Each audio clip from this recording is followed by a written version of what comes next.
Good evening, everyone. It is such a pleasure to see you here. You've come to a very special occasion.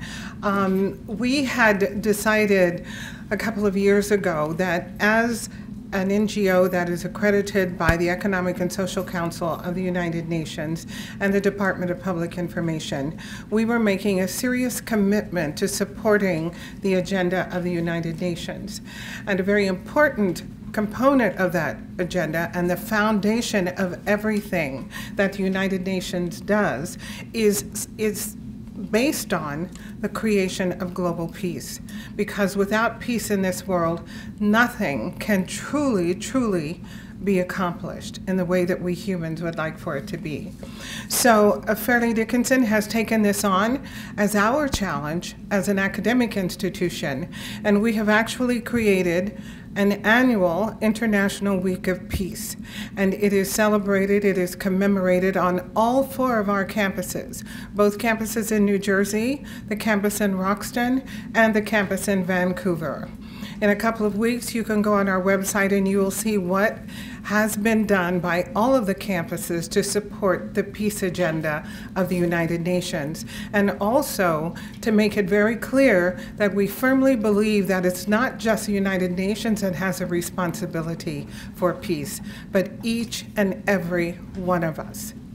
And so we give our students the opportunity to learn and to understand and to embody that truth, that each one of us is responsible for global peace, and it begins, first of all, at home. If there is no peace at home, there can be no peace in the world. It is my great pleasure to now turn the program over to Dr. Rosen. I could actually spend at least a half an hour introducing this man. He is so extraordinary, and he's done so many extraordinary things. But he's one area that really impresses me is the research that he's done in Africa regarding child soldiers. He's very committed to this agenda and making known the issues surrounding the problems of child soldiers. I want to draw to your attention that he has a forthcoming publication, which is called From Patriots to Victims: Child Soldiers in the Western Imagination, and it will be published by Rutgers University Press. Unfortunately, I'm obliged to rush on, but you can just Google his name and you will find plenty of information. Thank you. So David, I'm now turning the panel discussion over to you. Thank you, Joe. Really appreciate it.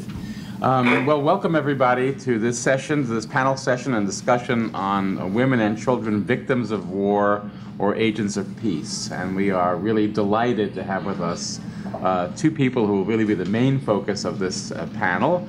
To my left, let me introduce Dr. Pablo Castillo-Diaz. And Dr. Diaz is a specialist at UN Women. And he is a specialist in sexual violence and on gender-based violence in emergency situations. He focuses on women's rights and the need to provide women protection in conflict zones across the world, and with special attention to the role of United Nations peacekeepers to support and investigate the documentation of crimes involving sexual violence. Before joining the United Nations, he taught international politics at a number of universities, and he's completed and done his doctoral dissertation at Rutgers University, particularly with an interest on a very important, on a very important problem, and that is how do you balance concerns with bringing about peace with concerns about bringing about justice, because they're not always the same thing. That is to say, sometimes peace involves the kinds of compromises, sometimes often with very bad people, and to bring about peace.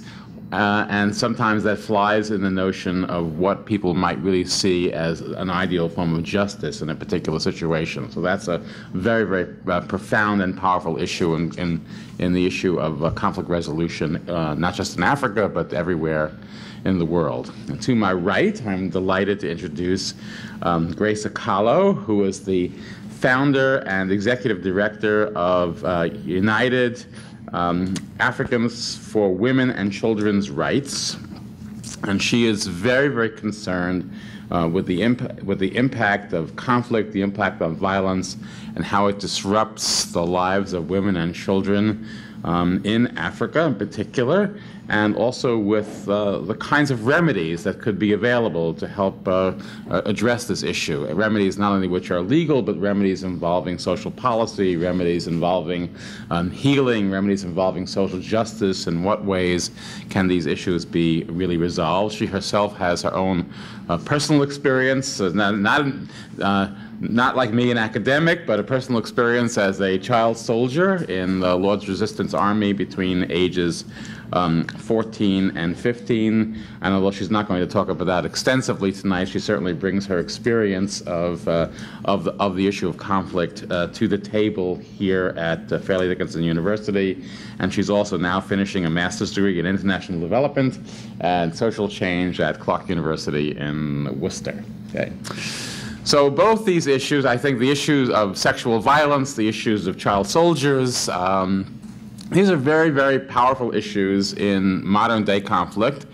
In some ways, they're slightly different. Obviously, they're slightly different from one another in some ways. The issue of sexual violence in warfare is really very, very old. That is to say, in the history of human conflict, sexual violence has sometimes played a very, very powerful role in war. One only can think particularly, for example, of World War II and the rape of what appears to be something of the order of 2 million German women by Russian soldiers as they brought the war to a close in Germany. And rapes and crimes which never were ever addressed by the international community in any way, and in many ways are still denied. So we have a problem. There's been a problem of sexual violence for a long, long time. What makes the modern world a little bit different, perhaps, than it was at the time of World War II, is that various forms of sexual violence are now generally held throughout the world to be international crimes. And these international crimes, for example, the crime of rape, or the crime of sexual slavery, or the crime of forced marriage, which we see in conflicts today, are deemed to be crimes against humanity, meaning that they are crimes which can be tried before international tribunals in this world, and that also meaning that governments which either promote, or governments which tolerate, or de facto authorities which promote, or de facto authorities which tolerate such crimes can be brought to justice and the like. And in fact, and also in addition to that, as a war crime, rape now exists as an internationally recognized war crime. Other forms of sexual abuse are recognized as international war crimes, as outrages upon personal dignity. And in fact, we have examples of violators having been brought to justice. So one might think of the Special Court for Sierra Leone, which dealt with those most responsible for crimes in the period following the end of the war. With the civil war in Sierra Leone lasted between 1991 and 2001, and at least 10 of the defendants in that case from the warring factions were essentially charged and indicted for various crimes against humanity and war crimes involving sexual slavery or involving rape. Also, one can think about as well outside the Sierra Leone court, the International Criminal Court. Now there are now about 30 persons who have now been indicted. Warrants have been issued. About 30 persons before the International Criminal Court. One case has been completed. That's the case of Thomas Lubanga Diallo, and that's a child soldier matter. For the most part, there are. However, several other individuals have been indicted, both in the conflict in Uganda, that is to say the Lord's Resistance Army, including Joseph Kony, which some of you may remember from the Invisible Children campaign a year or two ago, who's also been indicted for sexual slavery and rape, and some of his associates as well as in the situation in the Eastern Congo, which has also been a conflict not so well known to Americans, but maybe one of the worst conflicts in the world. And several people have also been now indicted by the International Criminal Court on those issues, and hopefully they will be brought to justice at some point. The issue of child soldiers is somewhat slightly different, I think, largely because child soldiers have a long history. Sometimes they're thought of as a modern problem, but they really aren't. The American Civil War, we had hundreds of thousands of child soldiers serving on both sides of the Union and the Confederacy. World War II, the British had hundreds of thousands of child soldiers in their ranks. So what makes child soldiers somewhat different is that the ban on child soldiers is relatively new. In other words, essentially it's a new war crime, and it developed out of a campaign maybe lasting about almost more than 30 years now, beginning in 1977 with the additional protocols to the Geneva Convention, essentially bringing about the issue of child soldiers long before it was criminalized, and then finally in the Special Court for Sierra Leone in 2002, and in the International Criminal Court, we now find that the recruitment, the use, the conscription, what have you, of all children under the age of 15 is now considered to be an international war crime, whether or not it is carried out by governments or whether or not it's carried out by various sort of rebel groups. And I think most of you may know that most humanitarian organizations and several non-criminal law treaties are trying to push that age to 18. But right now, the way the criminal law stands, at least, is the recruitment of children under age 15 is the kind of case that would come before the International Criminal Court. But nevertheless, to make perhaps a long story short here, is to say that this is a relatively new issue before the court. Although several of the Sierra Leonean defendants were in fact convicted for recruiting child soldiers, and we had the single case of Thomas Lubanga Diallo, also convicted by the International Criminal Court solely on the grounds of recruitment of child soldiers. So one might say, in concluding, that the law is in place. That is to say, there's lots of law about in both domestic law and international criminal law relating to these issues. The question is, what's beyond the law? You could see the law has resulted in the indictment of 30 or 40, 50 people. Where to go next? And I'm going to leave it to the panelists to tell us where to go next. So first, we'll hear from Dr. Castillo-Diaz. Thank you.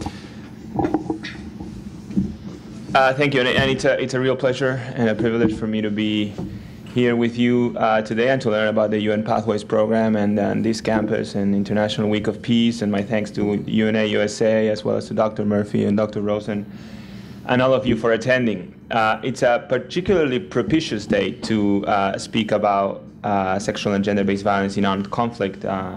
As you probably know, it's ministerial week at the General Assembly, so it's a madhouse in Midtown Manhattan, because there are heads of state and heads of government and ministers from almost every country in the world. And just a couple hours ago, the UK Foreign Secretary, William Hague, who is the equivalent of our Secretary of State, John Kerry, launched a declaration in the General Assembly to end sexual violence in conflict, supported by lots of champions and celebrities, including Angelina Jolie, etc. And when I left, about 111 countries had already signed on. It's a new declaration to end sexual violence in conflict, to renew political commitment to end this scourge. And I want to start by saying that sexual violence is by no means the only harm that affects women in armed conflicts, or that affects them disproportionately. In today's wars, women and girls are often displaced from their homes and from their countries, beaten in their homes and on the way from and to their refugee camps or the IDP camps. They're often married off as girls and deprived of an education. They're dispossessed of their land, their property, their livelihoods, their hope. They're often denied humanitarian assistance. They have to suffer the increased burden of care that happens in war. When people are displaced, when their families leave, they have to essentially care for more relatives in a war situation. They suffer more the general deprivation of war. So normally, struggling to feed their children, look after the unwell, educate their families. They're the most affected by the restrictions in movement and the closures in schools, in markets that come with war. Girls are often the last to be fed and the first to go hungry when there are shortages of food. And they're also the ones that suffer the most the lack of adequate sanitary conditions and hygiene in refugee camps or internally displaced people's camps. And they're also directly targeted for defending women's rights. If you've been following the news lately, you will see that in Afghanistan, for example, female parliamentarians, the heads of the top female police women, the top female ministers in government are gunned down, are attacked, are killed, not just because the extremists are attacking the idea of a democratic government in Afghanistan, but because they're attacking the idea of women in public life and women as leaders. When in Nigeria or Pakistan, extremists attack female health workers that are distributing polio vaccinations, they're just not attacking the idea of vaccinations and modern medicine. They're attacking the idea of women working in frontline service delivery and in public roles. So there's a number of, and as you probably know, in the international community, we have all these development goals, these ambitious Millennium Development Goals to eradicate poverty and hunger and to educate, to improve our education and our protection of our environment, etc. And we're doing actually fairly well on those, with the exception of countries that are affected by armed conflict. If it wasn't for countries affected by armed conflict, we would be scoring much better on the achievement of the Millennium Development Goals, or MDGs. It's the armed conflicts that bring it down. And in the armed conflicts, women and girls are disproportionately affected by it. It is the reason why 800 women die every single day because of complications in their pregnancy or childbirth.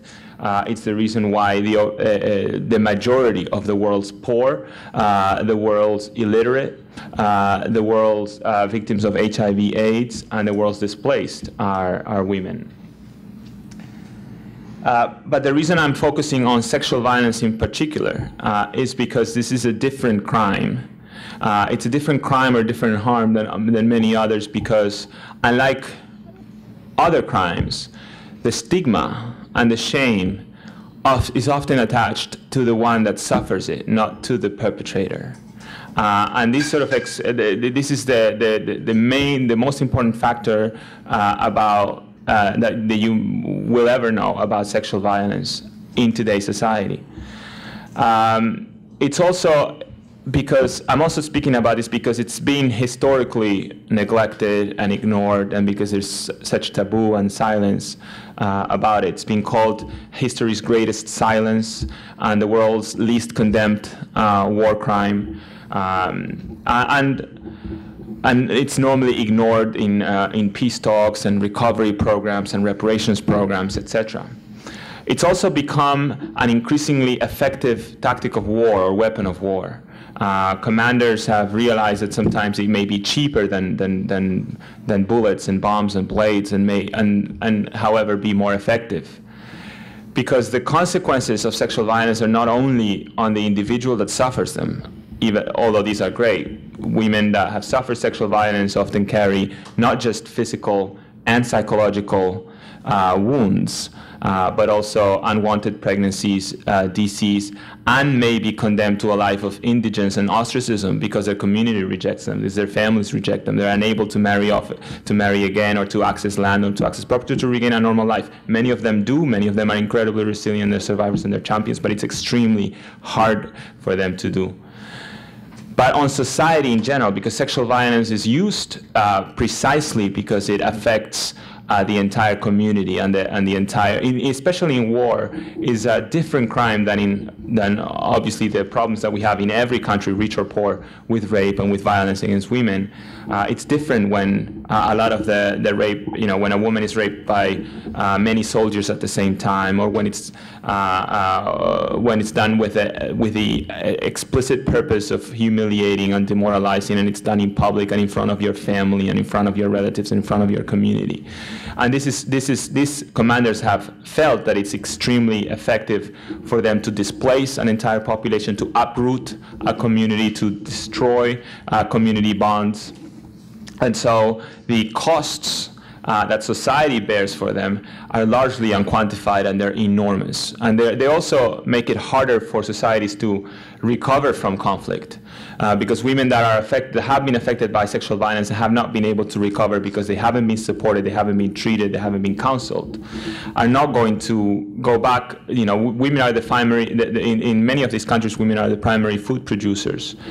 So when economic recovery after conflict depends so much on the agrarian economy of a country, this is noticed. They're not going to go back to school and to get an education if there's still insecurity, if their communities are teeming with ex-combatants that look very much like the people that abused them in the first place.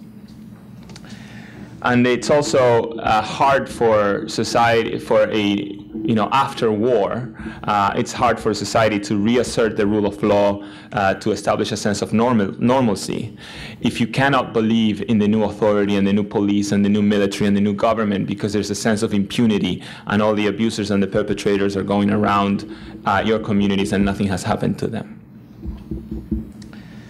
Now, very quickly, Dr. Rosen mentioned, if you like history, you will know some of these examples. And he mentioned Russian soldiers. You were saying that this is an old crime, and in the past 100 years of a history of violence, we know of many incidents that have been documented of mass rape and widespread and systematic sexual violence in war. German soldiers in Belgium during the First World War, the Russians in Berlin, in East Germany, and Eastern Europe in general, as Dr. Rosen mentioned. The Imperial Japanese Army in Korea, in China, in the Philippines, using sexual slaves from the occupied countries to service the troops. Hundreds of thousands of rapes are believed to have been perpetrated in the War of Independence in Bangladesh in the 1971. And then, of course, all the more recent examples, and the ones that really changed the conversation in the international community about sexual violence: Bosnia, Kosovo, Rwanda. It's estimated that 500,000 women, Rwandan Hutu women, may have been raped in just the 2 months of the genocide. And then all of the clusters of wars in West Africa, Central Africa, and Eastern Africa in particular, that have been dominating the news over the last few years. But if you allow me to take you through a very brief, a small snapshot of what this looks like in today's wars, in case you're interested for a study project or for a research paper or things like that, new issues to explore. In the Congo today, it's perhaps one of the most famous places where this takes place in a gigantic way. It's called sort of the rape capital of the world sometimes by NGOs and by human rights monitors. The use of sexual violence is incredibly associated with the illegal extraction of natural resources in the Congo, as well as the lack of discipline and integration in the new army of the Congo, which is formed of a patchwork of the rebel groups that were fighting for so long. Again, this is the war is an incredibly long war that's believed to be the worst international conflict since the end of World War II. In Colombia, which is another of our longest conflicts, there are peace talks now with the rebels, and this is an important development. It's lasted 5 decades. Sexual violence has also been incredibly prominent, also attached to the economics of the war, and about displacing and clearing people off their lands for illegal, for lucrative mining, for strategic corridors for the narco trafficking, etc. In Mali, just last year, a huge problem in Mali, a country nobody saw it coming, split by 2. The rebels took pretty much half of the country. Now the international community is trying to establish a peacekeeping presence there. We have seen rebel groups not only raping women as they go house to house or when they're raiding communities or in checkpoints, but also establishing a practice of requisition by which they go look for women and girls from each district to take them to the rebel camps for the night, so that they're raped by their soldiers and then taken back the next day to the community. Really horrible stuff. In Somalia, the group Al-Shabaab is obviously now in the news because of the attack in the mall in Nairobi, but they have been in the news, or at least in human rights reports for many years, for this practice of forced marriage that Dr. Rosen mentioned, and essentially forcing people to give off their daughters to marry to their soldiers and their militants, as well as in the IDP camps or in their flight as they try to escape Somalia and go into Kenya, where some of the largest refugee camps in the world are. Syria, obviously in the news as well because of the civil war there and the chemical attack and all the conversations. But there have been lots of information from the Syrian conflict over the last 2 years as to the use of sexual violence in detention, both against women and men, to extract confessions, to elicit confessions, to get them to collaborate, to terrorize the enemy, etc., etc. So. Very quickly, in the last few minutes, I'm going to give you a very quick review of what the international community is trying to do about this in the last few years as they've begun to pay more attention. On the normative side, this is, I was referring to the GA declaration, but in the Security Council, there was a big change in 2007 when this issue, sexual violence, stopped being considered a women's issue or a humanitarian issue or even a human rights issue, but became to a sort of a peace and security issue as well, an international peace and security, for the Security Council to discuss, when they were discussing all these issues like Syria and Iran and all these things, that they had to also discuss the threat to international peace and security caused by massive, widespread, systematic sexual violence. And so now they have to consider it whenever they're talking about mandates of peacekeeping missions, sanctions, putting people on sanctions regimes, etc. That's on the normative side. The peacekeepers are trying to change the way they do business, so they try to change their patrol routes, the way they escort women and girls out of IDP camps and into collecting water or firewood, because that's when they're attacked the most. They're also trying to recruit more women into the military and the police components of the peacekeeping missions. The humanitarians, they try to give emergency health care, dignity kits, post-exposure prophylaxis kits to prevent HIV/AIDS. They try to rearrange refugee camps so that they're safer, so that women are less vulnerable and exposed to attacks, especially at night. Rolling water containers, clean stoves, anything that makes them have to go far out in the camp into dangerous places where they can be assaulted by bandits, by rebels, etc.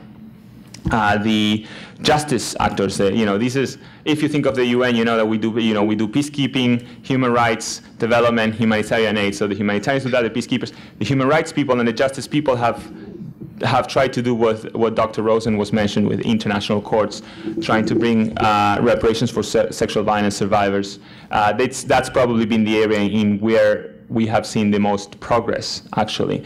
Perhaps because transitional justice is in itself a sort of a new field, and gender activists and women's rights activists have been able to shape it from the start, rather than having to come into an old process.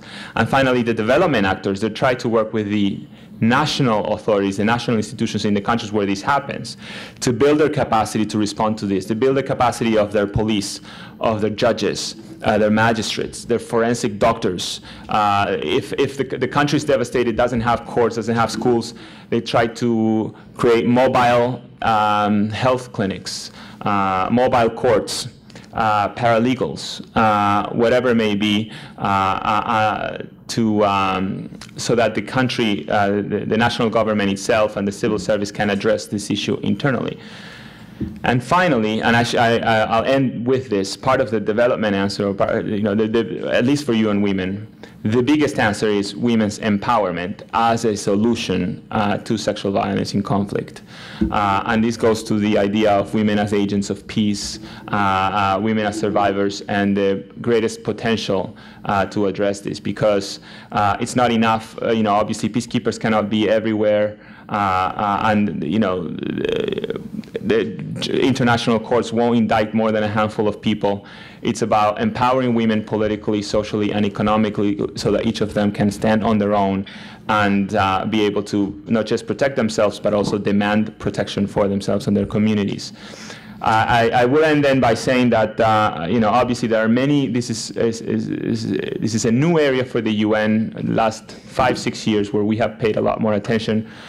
But I can say without a doubt that even though we still have a long way to go, and it's hard to know what kind of impact we'll be able to achieve in the next few years, we're doing more on this area now than at any time in the 67 years of the UN. I very much thank you for your presence.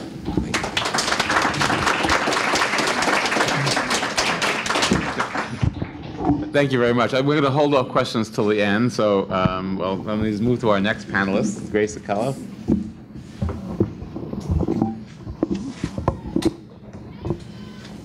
Hi. Okay, my name is Grace Acallo. I'm already been introduced, and I'm originally from northern Uganda. And I hope I'm not talking too loud on the thing.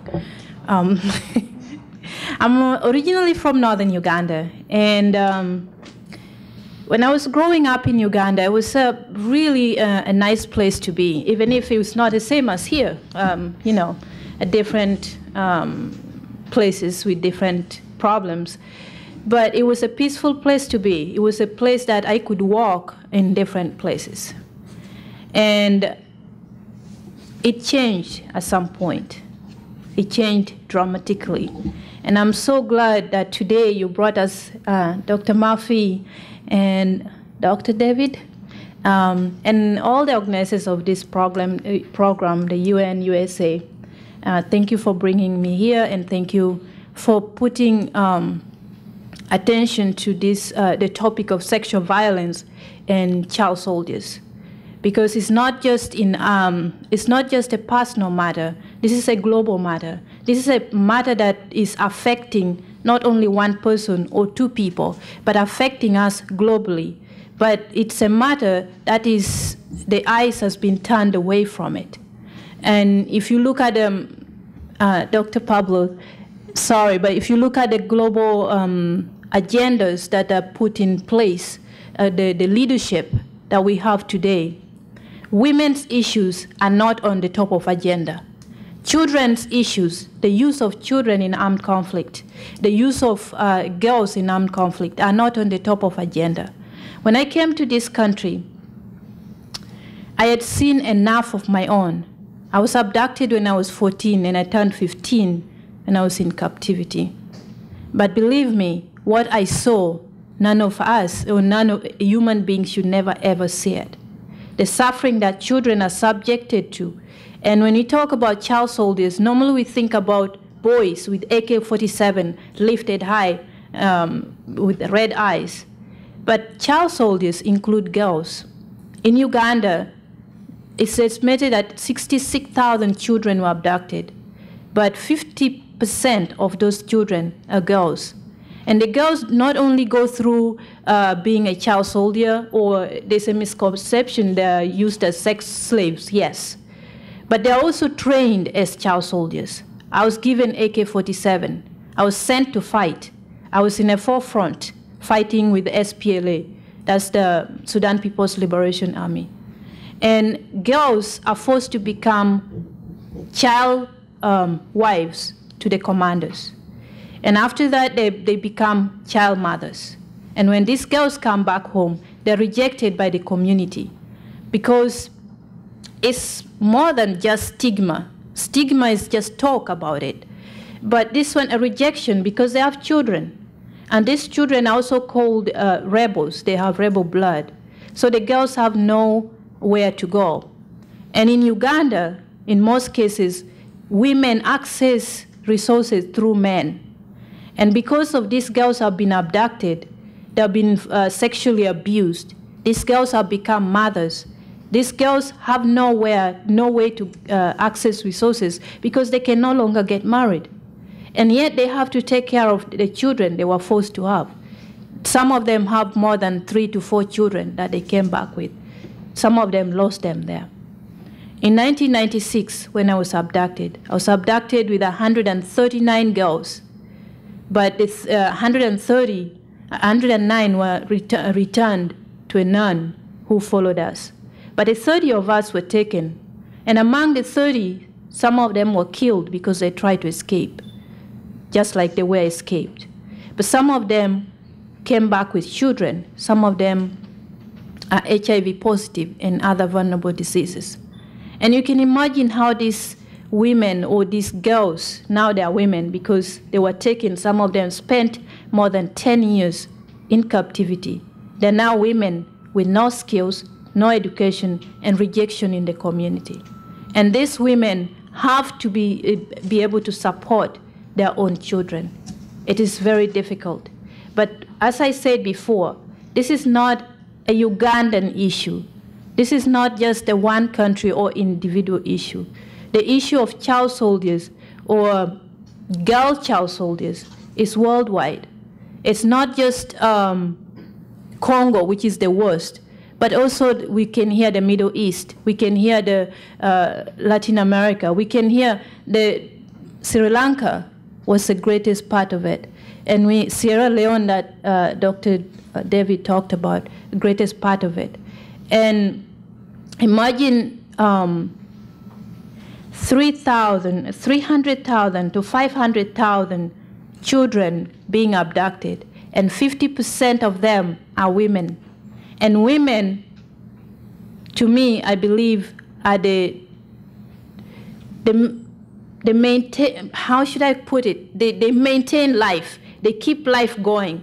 And imagine 50% of these women, their lives have been destroyed. What kind of a community are we going to have? Women are the educators of children. And they say charity begins from home. Who promotes that charity? Who gives the children, teaches the children right from wrong if the women themselves have been affected? And when you come to, Dr. Pablo talked about internally displaced camps or refugees. These are worst places that women should never be in. And yet, a greater percentage of displaced people are women. And these women have to maintain their homes. They have to maintain their children. They have to take care of them and take care of the community that they live in. And yet, they're being abused. Their lives are in danger at all times. When we talk about international laws, we do have them.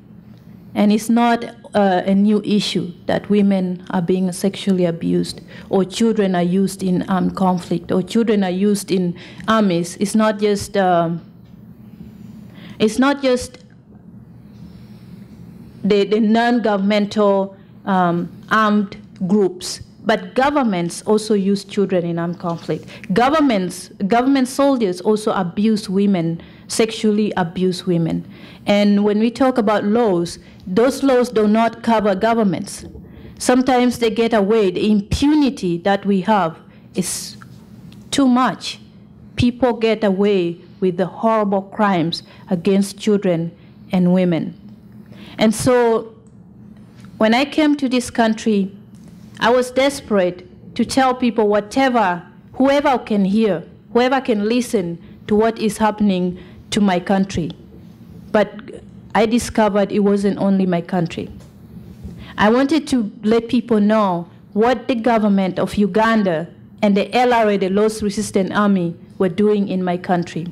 So I started advocating in this country. I started going to the Senate, speaking to different people, speaking to different representatives, and then to the UN. And great enough that today we don't have the LRA in northern Uganda, but the LRA still exists in the eastern Congo, which is the grave for women and children. That's how I call it. They still exist, and they still do the same thing. But contrary to the belief that when conflict is ended, then everything is done. When peace agreements are signed, when everything seems to be fine, when there are no gunshots, when they seem to be peaceful, the victims, the people who have been affected, remain suffering long after the peace agreement has been signed, because their lives are being disrupted. They no longer have basic necessities. The emergency humanitarian organizations also leave, because conflict have been centralized. It's become a Hollywood aspect of life, that we move from one place to another. Today, there's conflict here. Everybody's focused there.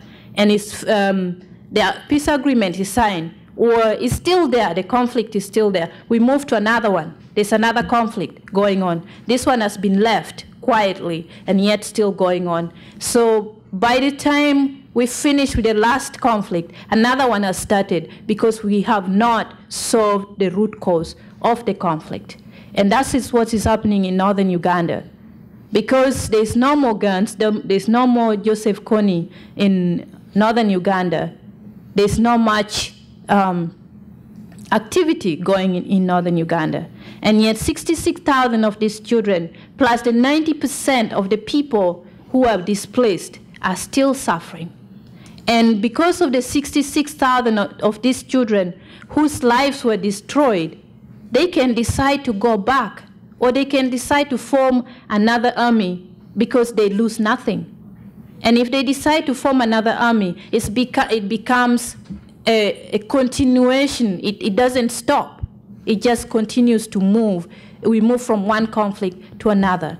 I think it is time for us, not just looking into our governments, or saying that I am from here, I don't know what is going on there. It doesn't affect me. I remember a phrase that says,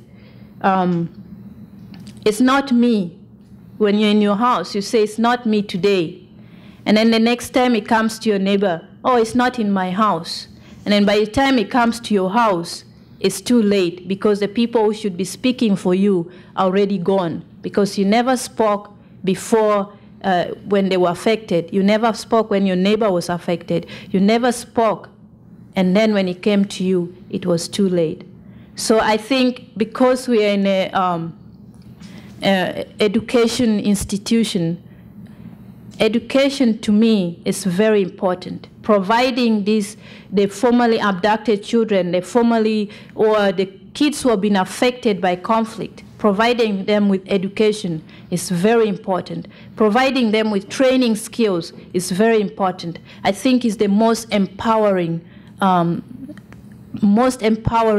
activity that we can give to the children and the women who've been affected by conflict. Because not only we think that education is all about getting a job. No, education gives a person the hope of a future, a healing, a process of healing, because the people are able to form a different community, a different way of dealing with issues in their lives. And also, it gives them self-esteem and healing in their own lives.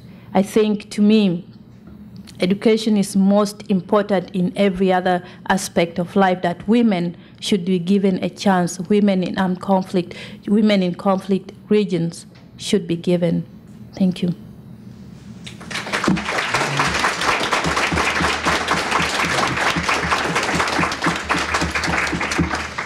Well, thank you to both of our panelists. I think it's pretty clear that although a lot of the world's attention has been focused on conflicts, and a lot of the world's attention is focused on tribunals and courts and things like that, all the problems which are laid out here, the vast problems which exist largely in the post-conflict landscape, and that is precisely those post-conflict landscape issues, the politics of women's rights, the ability to invest money into education, into jobs, into helping people build new lives are essentially the central issues here. So before we ask our panelists to talk a little bit more, let me open the floor to questions from the audience.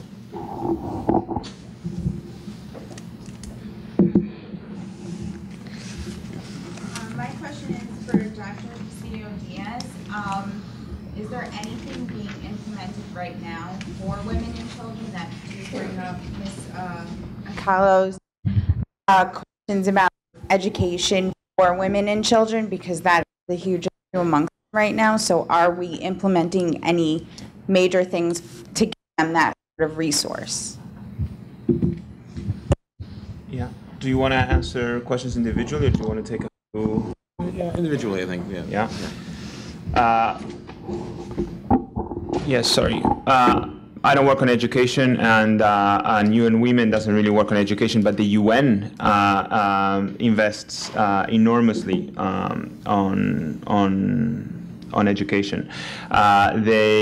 In fact, of all of the sort of development issues of our time over the last 20 or 30 years, improvements in the enrollment rate of girls and boys is one of the things that has improved the most. There is a significant gap between boys' enrollment and girls' enrollment, as I said, because girls are taken off school to take care of their relatives, they're married off, they start having children when they're still girls, etc., etc. The gap is slowly closing. And UNICEF and other big agencies that have multi-billion-dollar programs on education, on incentives for the families to send their kids to school, to keep them in school, keep the schools safe, not just in a context of armed conflict, but the school environment itself, the children safe from the abuse of their own teachers, their adult staff, etc., etc. However, armed conflict, and this goes to what Grace was mentioning, is really challenging the progress that has been made in the last few decades. And I think the statistic is that about I think 70% of the children that are out of school right now are girls. And precisely yesterday, UNICEF presented another report on the impact of armed conflict on education, and the situation with regards to the closures of schools because of lack of security, because of continuing protracted violence, has been worsening in the last 2 or 3 years. Grace, do you want to add something to that? Sure. It is very different when a country is not in conflict. At least we could say people will be focusing on education, closing the gap between boys and girls. But when it comes to a conflict situation, it's very different, because before even the conflict starts, there's tension, and that tension affects even women right before the gunshots. So the women, they begin raping them early. So when the gunshots begin, the women are already in suffering. But in this case, the target of young boys and girls, the way the armed conflict or the government soldiers are targeting women and girls, they target them at a young age. And the idea of abduction, the idea of conscription of these young children, when I say children, both girls and boys, they take them at their school-going age. And some of them spend years, and by the time they return, they can no longer go to the normal school that all children should go. So the only thing they're left with maybe is doing the training, skill training to survive. And for women, it's very important for them, because if they return with the children, and if they don't have those skill training, they end up becoming sex slaves. And some of them end up becoming victims of human trafficking or sexual trafficking again. So there's improvement. But as I said, after the conflict is done, improvement can come. All the humanitarian organizations can come during the conflict. But after the conflict, it plays out like Hollywood. They all live, and the situation still remains, and the women still remain into suffering. And if I may add, in conflict situations, there's often, humanitarians often have emergency education programs in which they set up sort of temporary schools, basically tents, etc., to house temporarily in safer areas. Schools are, children that are out of school. But one of the latest developments, I mean, we don't truly know how effective this is, but at the Security Council, every year, the special representative who you met yesterday, they present a report to the Security Council, and they name and shame parties to armed conflict that are accused of recruiting children as soldiers, killing and maiming children, raping children. And the thing that they added, the criterion that they added this last year, was deliberate attacks on schools and hospitals. So when the UN has credible information that an armed party that a party to a conflict has targeted schools and hospitals, basically the rebel group or the government or the government and their armed forces getting this sort of name and shame list by which the UN then can choose to see if they should sanction them. Often they try to work with them so that they elaborate a plan of action and start and either prevent or stop what they're doing or remedy what they have done. Other questions on the floor? Yeah. I work here at the university, and every day I deal with students. My job is to make sure they're successful and they graduate. That's what my job is. I want to know what I can do, basically, for you to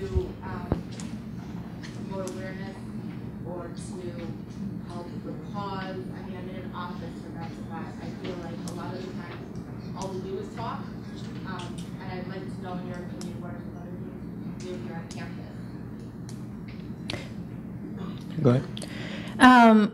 That's one of the reasons I started United Africans for Women and Children, because I'd been advocating with different organizations, different individuals, and different groups. And, well, it worked, as I told you before. But sometimes it comes to a place you think that is all talk, and the way you put it. And then at the end of it, the situation is still there. Nothing is more like things are still going on in the place. So I started in United Africans for Women and Children's Rights, not only to advocate, but also to provide a chance for the women and the children to either go to school or go to a training training schools that they can gain skills to support their own families, and also to gain self-esteem in their own communities.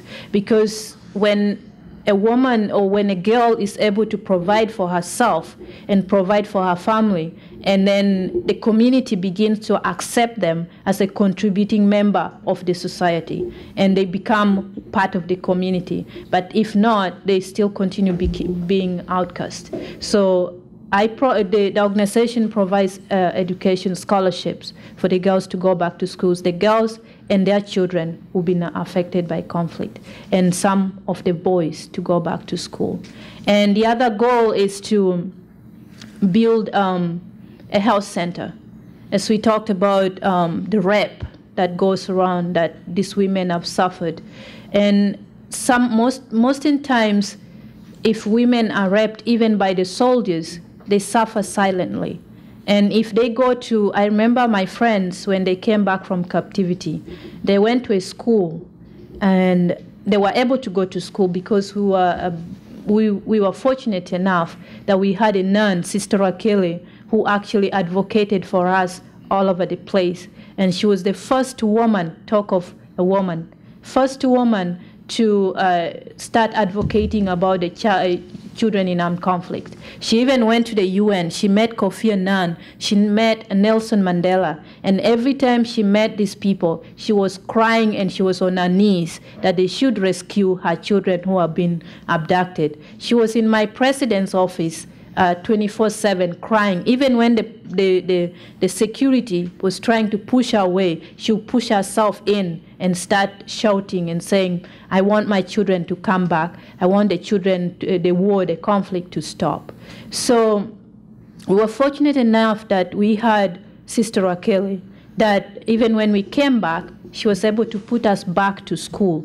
And I believe that by putting the girls and the children who have been affected by conflict back to school is the first step to peace, because they have now something to think about. They have a future. They have a tangible something that if they think about it, it's like a self-esteem, but self-acceptance, also community accepting them as they contribute to the community. And I believe that because I am the example of it.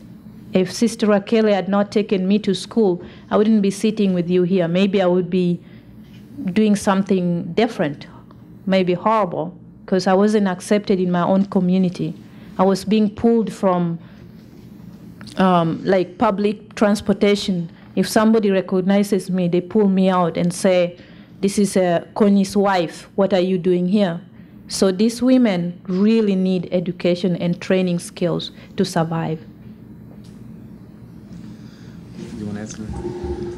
Yeah, I mean, in terms of here in campus, etc., for other activities, in terms of awareness, there's a new documentary series on Women, War, Peace by PBS. They have hour-long documentaries on different countries where this has been an issue. There's a chapter on Afghanistan, another one on Bosnia, another one on Liberia, and the other one is, I think, is Colombia. These are quite good documentaries, very professionally made by Walt Disney's granddaughter, and they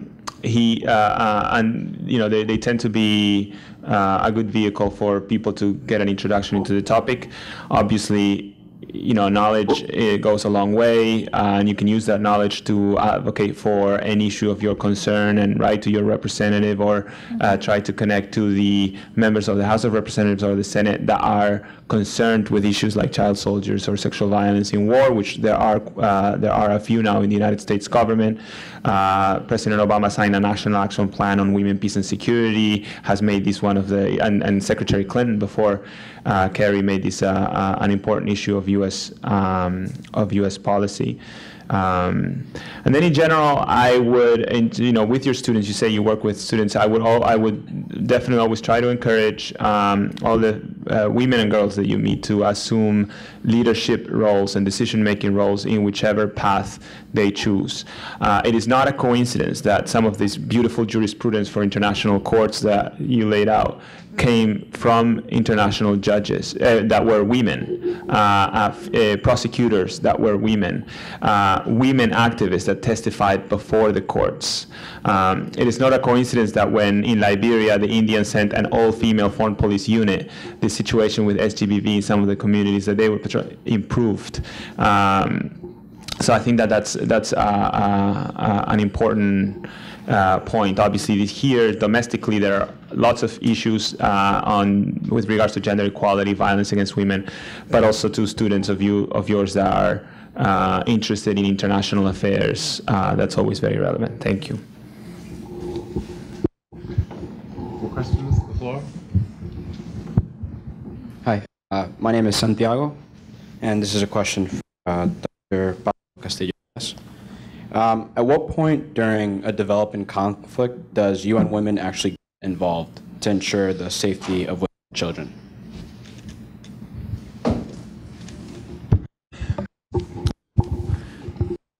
Okay. My organization, UN Women, is a new organization. It was born in 2011. Brand new.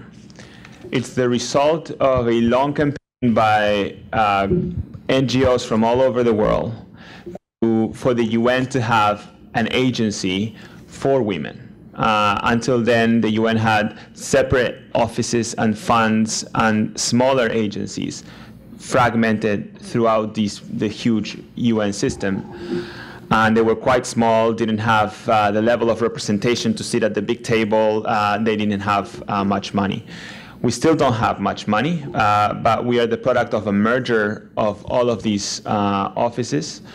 We always say that we have as much money for the whole world as UNICEF, which works on children, has for Ethiopia alone. But we were born in a context of financial austerity and financial crisis, so that's just the reality. In many conflict countries, we're in most of the sort of troubled countries of the world, but our presence varies enormously. In Afghanistan, which is a country that is famous for issues of women's rights, we have, I think, our biggest office in a conflict country. I think they have 70 or 80 staff, which and has been there since, I think, almost the beginning of the presence of the international community. In other countries like Central African Republic or Yemen, we have nobody. We don't have the capacity to even go there. But Mali, so it varies. In the Congo, for example, it's a country where the international community has a $1.3 billion peacekeeping operation. That's one of the largest peacekeeping missions that we have in the world. Normally, annually gives about $500 million in humanitarian aid, so lots of humanitarian organizations, lots of international NGOs are there. It's a country of the size of Western Europe. It's vast, it's gigantic, but there are lots of actors. So for a small actor like UN Women, it's very difficult to make a difference and to stand out. In a country like Mali, where there isn't the attention of the international, where there wasn't the attention of the international community until now, and where UN Women was there and had relationships, long-standing relationships with women's groups, women's NGOs, the Ministry for Women, etc. When the conflict erupted, they got involved from the beginning. And in fact, we were the first to get involved on most of these issues, monitoring the spike of rapes in Timbuktu, in Gao, in Kidal, in the towns where the rebels were going, setting up programs to assist survivors with other agencies, etc. Anybody else? Okay. I have a question in that. All of you talked about different kinds of responses to the problem of women in armed conflict and children in armed conflict, and part of those responses are obviously legal and judicial. We talked about the issue of justice, and then we also talked about the problems of things such as emergency protection and safety on the ground, the ability of UN peacekeepers to enhance their capacity to protect women in various ways. And then the last thing we talked about, I think, is the sense in which, while all of those work in some rather bounded space, the ability to deliver very kind of key resources to issues of protection and safety, that the real issues lie in women's empowerment. And I'm wondering whether or not both of you can talk to what policies, what are the key policies that you think need to be put in place to essentially ensure that women become empowered in these very complicated and contentious places. Do you want to go first? Okay. Policies. We have policies. We do have policies. We do have laws. We do have all this, but the implementations of them is not always. We sit down and design policies. We sit down and design laws to protect women and children. We do have policies, but these policies are not implemented. They're always there. They're always passed. Conventions are passed. Laws are passed, but they're not implemented. They sit there. I'm not sure we need to implement more policies. I mean, we need to pass more policies, but we need to implement the ones that are in place already. Because when we go to pass more policies, it's going to take long, especially for the UN to pass any kind of convention or any kind of let's say, legal policies. It takes long to come even on the table. And then when it comes on the table, to pass it, to get the countries to sign it alone, it takes a long time. And to be implemented, it ends up even not being implemented at all. So for me, in particular, I am more concerned about the implementation. Because if we have 1325, that's for women, and yet it's not being implemented in most of the countries that women are suffering. So the governments or the political leaders, our governments, our senators, let's say our leaders, need to implement these policies. I don't think there's any need again to produce any policies, but to implement the ones that are in existence. Okay, so before I turn to Pablo, I want to turn the question back to you and say, so what are the conditions which would promote the implementations of these policies? We talked about impunity. Well, in most of these countries, the people who signed the agreements, the people who signed these policies, who produced these policies, they're the very people who break them. So our governments, or different governments, different states, the pressure actually comes from us, the local people. Because if we can pressure our political leaders to implement what is in place, they can implement it. If we are silent, then it's silent. It never goes anywhere. It remains under the table.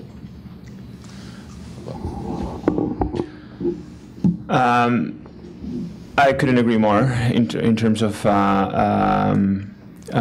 the sufficiency of our current policies and laws, which have improved considerably over the last 10 or 15 years, and the inadequacy of our implementation. Obviously, implementation always lags policy, and now there's quite a bit of impetus behind seeing results and different actions. In terms of what are specific, I think girls' education, one, and women in politics, two, would be the two main important things. I shouldn't say only women in politics, but although that's an important one, and I'm a firm believer in temporary special measures and quotas to promote women's participation in politics and representation in politics, but also in all the other actors that have to deal with peace and security and governance and policy making, from all the commissions that are normally created to implement a peace agreement, on land reform, on truth commissions, on the electoral commissions for the new elections, to donor conferences and the places that decide where all the humanitarian funds and the recovery funds are allocated and divided and invested in, to frontline service delivery as teachers, as health workers, or as clerks, as poll workers. I think that we have seen lots of studies indicate that this is the case, that they make a gigantic difference in the access of everyone to these services and the quality of these services for everyone. Well, thank you very much. Let me close by thanking everyone for putting this panel together, including Joanne Murphy, the lead person here, and to our two guests, to Pablo Castillo-Diaz and Grace Acalo, both of whom gave us sort of tremendous presentations about the situation of women and children in armed conflict, and also came around with some fairly interesting suggestions about how to try to resolve it and what the obstacles to really dealing with this issue are. So let us thank them both for their participation in this panel.